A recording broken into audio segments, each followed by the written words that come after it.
اچھا مفتی سید نقیب اللہ صاحب، میں آپ سے یہ سوال پوچھنا چاہوں گا. سب سے پہلے مجھے بتائیے گا کہ قربانی کا فلسفہ کیا ہے؟ بسم اللہ والصلاة والسلام علی رسول اللہ، اما بعد فاعوذ باللہ من الشیطان الرجیم، بسم اللہ الرحمن الرحیم. لن ینال اللہ لحومها ولا دماؤها ولکن ینالہ التقوی منکم، صدق اللہ العظیم. سب سے پہلے میں آپ کا شکر گزار ہوں کہ آپ نے مجھے اس پروگرام میں دعوت دی، اور اب میں آپ کے جواب کی طرف آتا ہوں. آپ نے سوال کیا کہ قربانی کا فلسفہ کیا ہے. دیکھیں، سب سے پہلے قربانی آئی کہ حضرت ابراہیم علیہ السلام نے اپنے بیٹے حضرت اسماعیل علیہ السلام کو چھری کے نیچے رکھا اور لیٹایا ان کو، اور ان کے گردن پر چھری پھیرنا چاہی، لیکن اللہ رب العزت کو منظور کچھ اور ہی تھا. تو در حقیقت ہماری طرف جو قربانی منتقل ہوئی وہ قربانی در حقیقت جان کی قربانی ہے. اور پھر حضرت شاہ ولی اللہ رحمۃ اللہ علیہ نے فرمایا کہ جان کی قربانی تھی، وہ جان نثاری اور جان سپاری کی طرف چلی گئی. اور اس کے ساتھ ساتھ اللہ رب العزت نے ہمیں ایک تخفیف دی کہ وہ جان کی قربانی سے مال کی طرف منتقل ہو گئی ہے. اگر کوئی شخص قربانی کرتے ہوئے مالی چونکہ ایک جانور کو ذبح کر رہا ہے تو وہ ادنا سے یہ تصور کر لے اس جانور کی جگہ پہ میں تھا اور آج میری قربانی تھی، لیکن اللہ نے یہ احسان کیا کہ اللہ رب العزت نے ایک جانور بھیج دیا اور جس کے بدلے میں آج جانور یہاں پہ ذبح ہو رہا ہے میری جگہ پر. جب یہ استحضار ہوگا تو انسان کو اللہ رب العزت کی تمام نعمتیں یاد آ جائیں گی جو اللہ رب العزت نے انسان پر کی. یعنی انسان اللہ کا شکر بجا لائے گا اور اللہ کی جتنی بھی اوامر اور نواہی ہیں اور اوامر کو بجا لائے گا اور نواہی سے بچے گا. اس طرح کر کے انسان ایک منظم اور ایک مہذب زندگی گزارنے والا بن جائے گا، اور یوں ہمیں اسلام کا ایک جو مہذب ترین معاشرہ ہے جو اسلام نے ہمیں مہیا کیا ہے وہ معاشرہ ہمیں مل جائے گا، اور اسلام کے احکامات پر چلنا اس مسلمان کے لیے آسان ہو جائے گا جس کے ذہن میں یہ استحضار ہوگا کہ قربانی تو میری تھی لیکن اللہ رب العزت نے جانوروں کی طرف منتقل کر دی، مال کی طرف منتقل کر دی. یہ فلسفہ ہے قربانی. ٹھیک.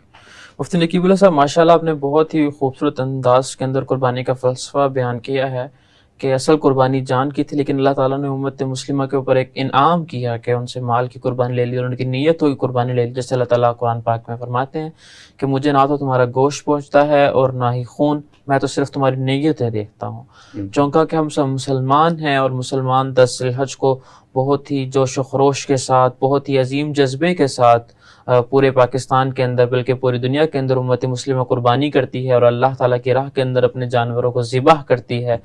تو اسی حوالے سے ہم سب مسلمان ہیں، تو جب ہم ذبح کرتے ہیں تو ہمیں مسائل کا بھی پتہ ہونا چاہیے. بہت ساری ایسی چھوٹی چھوٹی غلطیاں ہو جاتی ہیں جو ہماری قربانی کو ضائع کر سکتی ہیں جو عام لوگوں کو نہیں پتہ.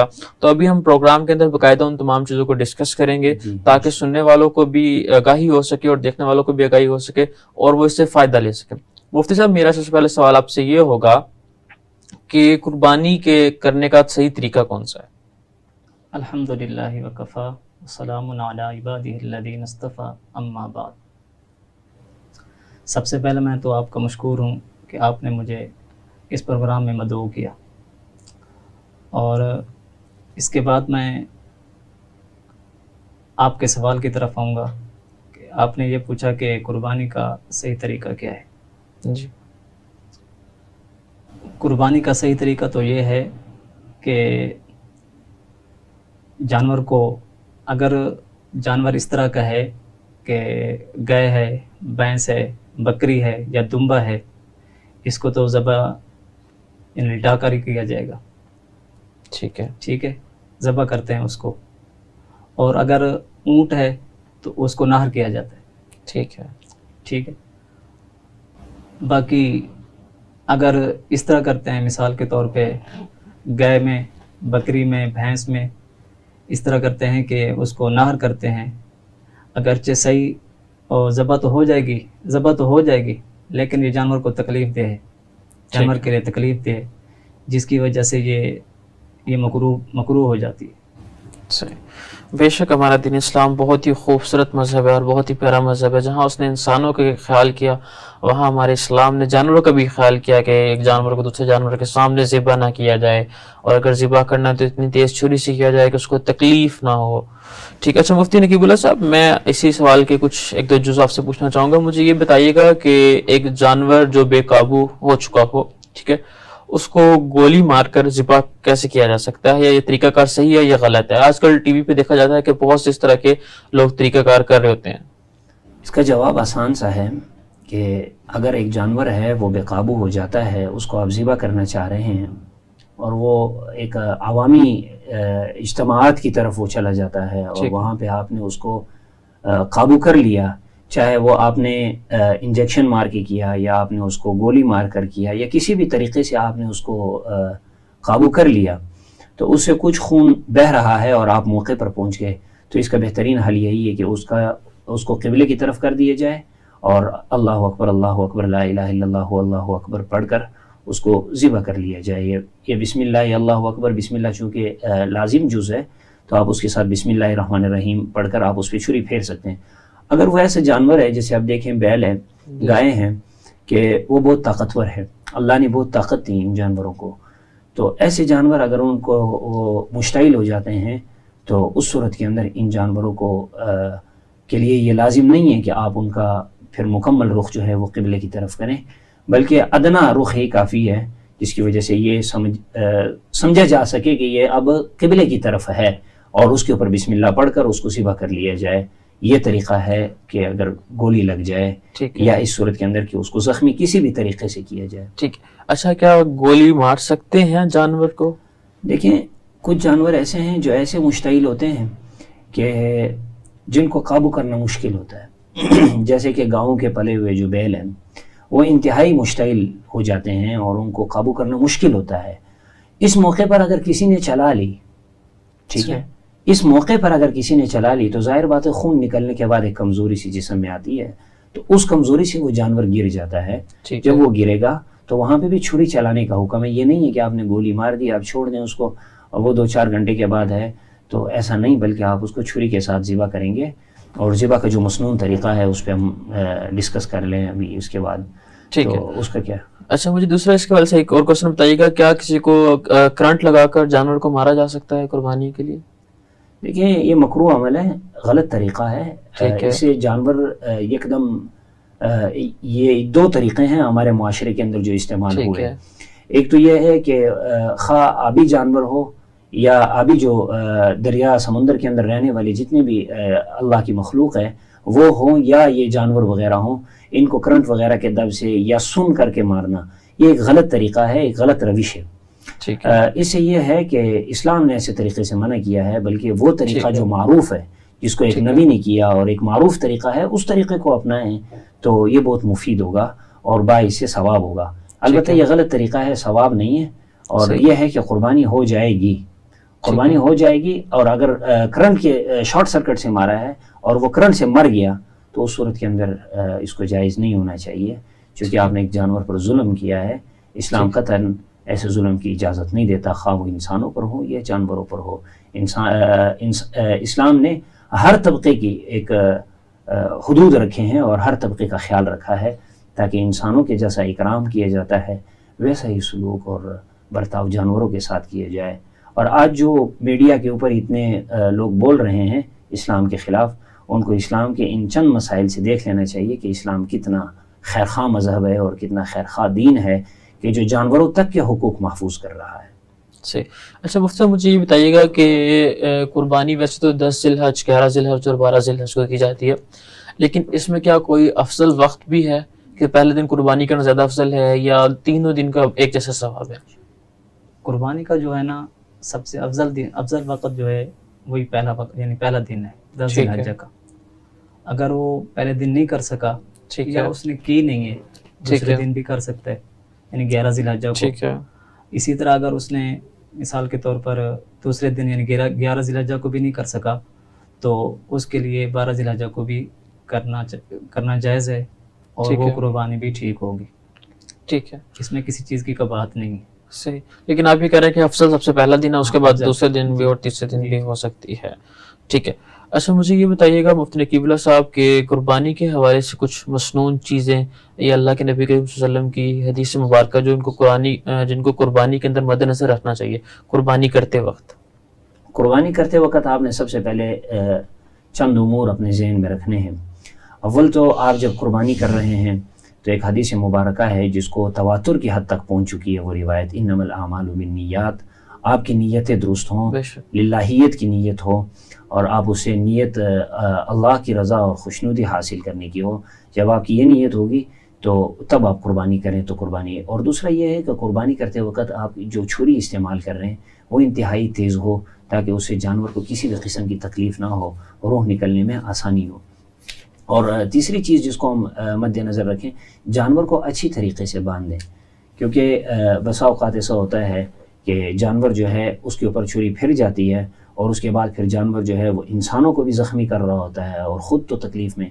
تو اس طرح کر کے آپ بسم اللہ پڑھ کر اس پر چھری چلائیں، اور انی وجہت وجہی للذی فطر السماوات والارض حنیفا، یہ شروع میں آپ پڑھیں یہ آیت.